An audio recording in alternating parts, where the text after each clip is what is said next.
Hello and सत श्री अकाल दोस्तों, मैं हूं आपका जस। और हाँ जी, कंसिस्टेंसी मेंटेन करते हुए आज हम बनाएंगे इंफॉर्मेशनल वीडियो। आज मैं आपको बताऊंगा 10 things that you should immediately do after landing in Canada. 10 ऐसी चीज़ें आपको बताने वाला हूँ जो आप जैसे ही लैंड करें वो आप अगर राइट वे आप ये चीज़ें कर दें तो आप बहुत बेनिफिशियल रहेगा आपको। ये 10 चीज़ें जो हैं वो कम्प्लीटली जो मेरे एक्सपीरियंसेस रहे हैं यहाँ पर और जो मैंने फ्रेंड्स से अपनी बातें सुनी हैं उसके बेसिस पे मैंने 10 ऐसी चीज़ें फॉर्मुलेट की हैं जो आपको राइट अवे करें अगर तो आप बहुत बेनिफिट में रहोगे। तो एक बात मैं पहले क्लियर कर देना चाहता हूँ कि ये जो लिस्ट है इसमें मैंने बेसिक चीज़ें जो बिल्कुल सर्वाइवल के लिए ज़रूरी हैं वो मैंने इसमें इंक्लूड नहीं की हैं, जैसे accommodation, grocery, because I think मुझे इन चीज़ों के लिए आपको गाइड करने की ज़रूरत तो नहीं है। बट इफ़ यू वांट मैं एक सेपरेट वीडियो बना सकता हूँ आपके लिए अकोमोडेशन के लिए और आपको ग्रॉसरी स्टोर्स का एक रिव्यू दे सकता हूँ कि कौन से स्टोर्स में आपको best value for money items मिल सकती हैं। तो कनाडा जिंदाबाद का नारा लगाते हुए let's start this video with good vibes.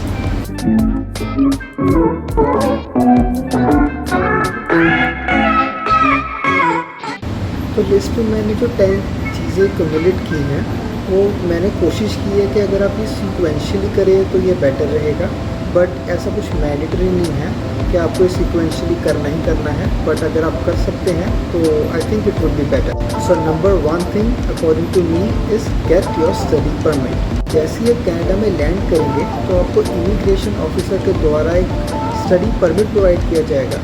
ये परमिट आपको परमिशन देता है कि आप कनाडा में ऑफिशियली स्टडी कर सकते हैं। ये स्टडी परमिट की ड्यूरेशन जो है वो कम्प्लीटली आपके कोर्स के ऊपर डिपेंड करती है कि आपके कोर्स की कितनी ड्यूरेशन है।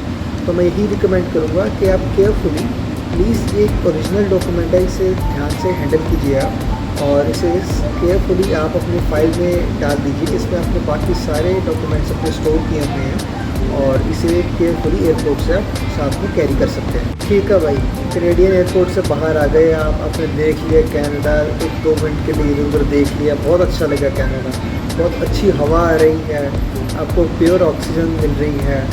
तो भाई अब रियलिटी में वापस आते हुए जो फर्स्ट चीज़ आपको एयरपोर्ट से बाहर आते ही करनी चाहिए या फिर राइट अवे आप एयरपोर्ट में भी कर सकते हैं क्योंकि कुछ वेंडर्स आपको वहाँ पर भी मिल जाएंगे एयरपोर्ट पे सर।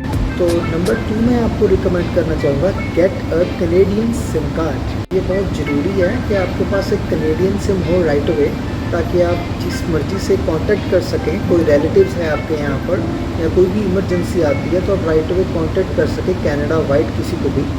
और एक इम्पॉर्टेंट बात है कि ये स्टेप मैं आपको सेकंड नंबर पे इसलिए रिकमेंड कर रहा हूँ क्योंकि जो रिसीप्ट आपको मिलती है कैनेडियन सिम लेने के बाद तो आप उस रिसीप्ट में हमारा एड्रेस भी लिया जाता है जब आप रजिस्ट्रेशन करवाते हैं अपनी सिम की, तो एज ए एड्रेस प्रूफ आप यूज़ कर सकते हैं आगे। जो आपको नेक्स्ट स्टेप में बताऊँगा उसमें एक एड्रेस प्रूफ की भी ज़रूरत होगी। तो कैनेडियन सिम का जो रिसिप्ट है वो actually as a address proof भी यूज़ किया जा सकता है। तो भाई सिम आ गया, अब क्या चाहिए? पैसा पैसा, मनी मनी। नंबर 3 में आपको रिकमेंड करना चाहूँगा एक्टिवेट योर GIC अकाउंट। तो भाई एक्चुअली जो आपने GIC अकाउंट इंडिया से ओपन करवाया है उसे आपको इधर आके एक्टिवेट करवाना पड़ता है। तो इसके लिए आपको एक अपॉइंटमेंट बुक करवानी पड़ेगी। मेरा स्कोशिया बैंक था इसलिए मैंने स्कोशिया बैंक की वेबसाइट पर जाकर एक अपॉइंटमेंट बुक करा दी अपने रिप्रेजेंटेटिव से स्कोशिया बैंक के कि मुझे भाई अपना अकाउंट एक्टिवेट करवाना है और मुझे इस डेट को जो भी नियरेस्ट डेट आप मुझे प्रोवाइड कर सकते हैं मुझे एक अपॉइंटमेंट बुक कर दीजिए। ऐसे ही आप ही अपने बैंक को कांटेक्ट कीजिए और जितना भी लेटेस्ट आपको डेट मिल सकती है वो आप जाकर वहाँ उनसे कांटेक्ट कीजिए। तो बैंक में आपसे एड्रेस प्रूफ भी मांगा जा सकता है, तो जो आपका कैनेडियन सिम की रिसीप्ट थी वो आप वहाँ पर यूज़ कर सकते हैं जैसे कि मैंने आपको पहले बताया। जैसे ही आप अपना बैंक अकाउंट एक्टिवेट करवाएंगे सबसे पहले तो आपका GIC अकाउंट एक्टिवेट हो जाएगा और आपको 2 अकाउंट्स क्रिएट कर दिए जाएंगे। अगर आपको ज़्यादा डिटेल्ड इन्फॉर्मेशन चाहिए यहाँ पर आपके GIC अकाउंट के बारे में तो मैं उसके लिए एक सेपरेट वीडियो भी बना सकता हूँ अगर आप कमेंट करेंगे। और आपको आपके कार्ड्स दे दिए जाएंगे। डेबिट कार्ड आपको राइट अवे मिल जाता है, क्रेडिट कार्ड आपको शिप किया जाता है। आई थिंक उसकी कोई फिक्स डेट नहीं होती बट अराउंड अ मंथ लग जाता है क्रेडिट कार्ड आने के लिए। मैं इस पॉइंट पे ये चीज़ हाईलाइट करना चाहूँगा कि जो अपॉइंटमेंट है वो अगर आप इंडिया से राइट अवे लें तो वो बहुत बेटर रहेगा बिकॉज ये आपको जल्दी से जल्दी अपॉइंटमेंट प्रोवाइड करवा देगा और आपको जल्दी से जल्दी आप अपने GIC अकाउंट एक्सेस कर सकते हैं, जो कि लॉन्ग रन में आपको बहुत हेल्प करेगा, क्योंकि राइट अवे आपके पास जो भी रिसोर्सेज हैं उनको आपको ज़रूरत पड़ेगी अपना रेंट पे करने के लिए, तो वो GIC से आप राइट अवे प्रोवाइड कर सकते हैं जो भी आपके रेंट लैंडलॉर्ड होंगे उनको। तो नंबर 3 चीज़ जो मैं आपको रिकमेंड करना चाहूँगा वो है make a Presto card. Presto card यहाँ पर बहुत क्रूशियल है भाई लोग। जनरली आपके पास जैसे ही आप आओगे आपको कार तो आपको एयरपोर्ट पे खड़ी मिलेगी नहीं, आपको शायद अगर आपके रिलेटिव्स हैं तो आपको हेल्प मिल सकती है, बट अगर आप बाय योरसेल्फ आप ट्रैवल करना चाहते हैं तो Presto card is the best option according to me, क्योंकि आप उससे कोई भी ट्रांजिट एक्सेस कर सकते हैं और कहाँ पर भी आपको कोई भी अपना वर्क करवाने जाना है, कोई आपको GIC अकाउंट के लिए जाना है, कोई भी बुकिंग आपकी है या आपको जॉब फाइंड करने के लिए जाना है, तो Presto is the best option. आपको प्रॉपर फ्रीडम मिल जाती है इससे और आप कोई भी ट्रांजिट एक्सेस कर सकते हैं इससे। प्रेस्टो कार्ड है वो आप यहाँ पर एक शॉपर्स ड्रग मार्ट नाम की स्टोर है, आप कोई भी उनके जो भी ब्रांच है वहाँ जाकर इन्हें एक्सेस कर सकते हैं, या फिर कोई भी जो बस टर्मिनल होते हैं वहाँ जाकर भी आप अपना जो भी कार्ड एक्सेस कर सकते हैं। एक बोनस टिप आपको देना चाहूँगा कि अगर आपकी एज 18 या उससे कम है तो आपको थोड़ा सा डिस्काउंट मिल जाता है अपने कार्ड में, तो आपको जो भी आपके पर टैब जो आपको अमाउंट पे करना होता है वो कम लगेगा। और अगर आपको स्टूडेंट एडवांटेज भी चाहिए तो आप प्लीज़ उन्हें स्पेसिफाई कीजिए कि आप स्टूडेंट हैं और आपको ऐसे डिस्काउंट मिल जाएगा। नंबर 5 में मैं आपको रिकमेंड करना चाहूँगा विजिट योर कॉलेज। भाई फाइनली जिस चीज़ ने आपको कनाडा लाया है आपका कॉलेज, प्लीज़ उसे भी जाकर एक बार विज़िट कर लीजिए, वो भी देख लीजिए कि वो जो इंस्टीट्यूट है जिसने आपको कैपेबल बनाया कि आप कनाडा में एंटर कर सके, एक बार वहाँ जाइए, वहाँ जाकर अपने आप को रजिस्टर करवा दीजिए और आप एटलीस्ट उनकी फैकल्टी को एक बार एक्नॉलेज कर दीजिए। अगर अब तक वीडियो अच्छी लगी है तो इसे लाइक कर दो और सब्सक्राइब का बटन दबा दो, ताकि जो भी और वीडियोस मैं बनाऊँ कनेडियन लाइफस्टाइल के बारे में वो आपको फर्स्ट इंस्टेंस में मिल जाए कि आप कनाडा में लैंड कर चुके हैं, ताकि वो अपने रिकॉर्ड्स अपडेट कर सकें अकॉर्डिंगली। और नंबर 6 में आपको रिकमेंड करना चाहूँगा make a local library card. तो भाई लोग आप सोच रहे होगे कि इतनी का जल्दी पड़ी है भाई लाइब्रेरी कार्ड बनाने की, अभी तो कनाडा है अभी फिर से पढ़ना शुरू कर दें, बट नहीं।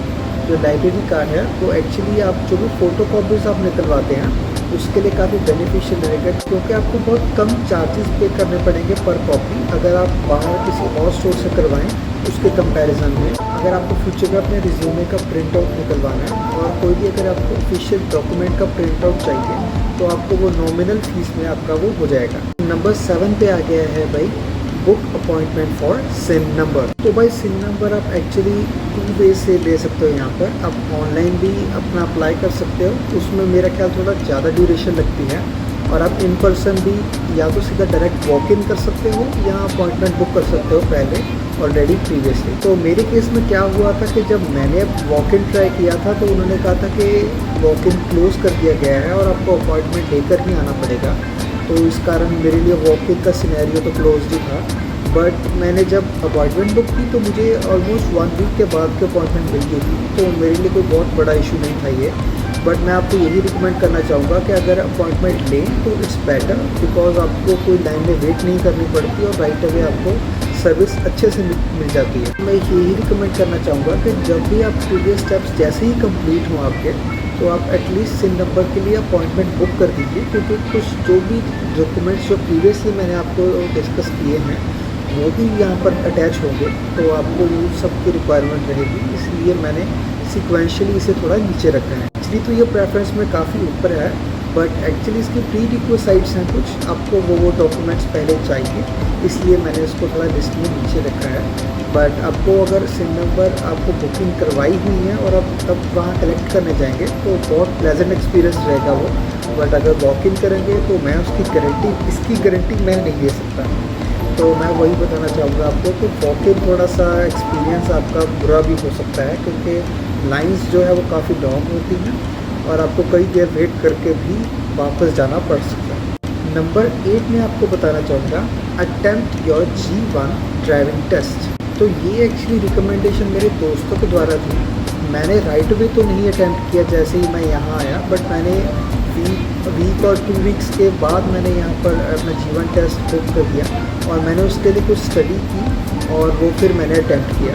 तो अगर आप राइट अवे ड्राइविंग टेस्ट दे देंगे तो आपको बेनिफिशियल ही रहेगा, क्योंकि वैसे हमें 1 ईयर के लिए वेट करना पड़ता है जीवन टेस्ट देने के बाद कि हम G2 टेस्ट अटैम्प्ट कर सकें। बट अगर आपका एक्सपीरियंस है इंडिया में तो प्लीज़ आप ड्राइविंग लाइसेंस एक्सट्रैक्ट जरूर कैरी करें अपने साथ। आप RTA ऑफिस से जाकर अपना ड्राइविंग लाइसेंस एक्सट्रैक्ट ले सकते हैं और वो अगर आप अटैच करते हैं तो आपको जो इंडियन एक्सपीरियंस की वजह से आपको 1 ईयर के लिए वेट करने की यहाँ पर ज़रूरत नहीं।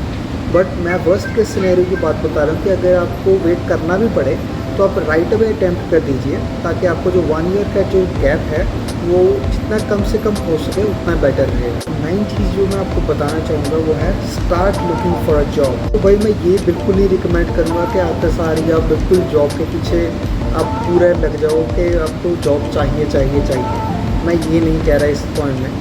मेरा कहना ये है कि आप एटलीस्ट अपना रिज्यूमे स्टार्ट कीजिए फॉर्मुलेट करना। जो भी एम्प्लॉयमेंट वेबसाइट्स हैं जो आपको हेल्प करती हैं आपको एम्प्लॉयमेंट में, एटलीस्ट वहाँ जाकर रजिस्टर कीजिए, अपनी प्रॉपर प्रोफाइल बनाइए, क्योंकि वो लॉन्ग टर्म में आपको हेल्प कर सकती है। और जितना जल्दी आप रजिस्टर करेंगे उतनी ज़्यादा अपॉर्चुनिटी मिलेगी आपको कि आपको जल्दी से जल्दी जॉब मिल जाए। तो भाई आप मुझे कमेंट करके बताइए कि क्या आपको एक सेपरेट वीडियो चाहिए कि how to get accommodation in Canada और how to get a job in Canada. मैं ये 2 सेपरेट वीडियोस बना सकता हूँ अगर मुझे कमेंट्स करते हैं आप लोग तो। और जो 10th पॉइंट है वो मैं कहूँगा स्टार्ट एक्सप्लोरिंग योर सराउंडिंग्स। तो भाई जो आपने चैनल में सेकंड वीडियो देखी होगी जो था एक्सप्लोरिंग कैनेडा, तो मेरी उस वीडियो का रेफरेंस लेते हुए मैं यही कहना चाहूँगा आपको कि आप जो अपने सराउंडिंग्स है प्लीज़ उसे एक्सप्लोर करना शुरू कीजिए।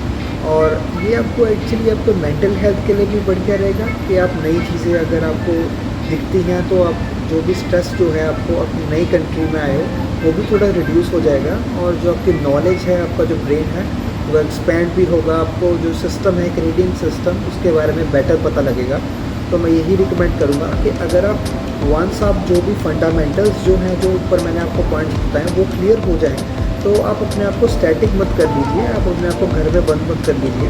आप अपने आसपास का एरिया एक्सप्लोर कीजिए और आपको मोर एंड मोर नॉलेज मिलेगी, जो कि लॉन्ग टर्म में आपको अगर इधर आपका प्लान है कि आपको इधर स्टे करना है तो ये बहुत मैंडेटरी है आपको कि आप जो भी सराउंडिंग्स हैं जो कैनेडियन सिस्टम है उसके बारे में आपको इन डेप्थ नॉलेज हो। तो भाई ये थे मेरे 10 पॉइंट्स जो कि थे 10 things to do when you first arrive in Canada.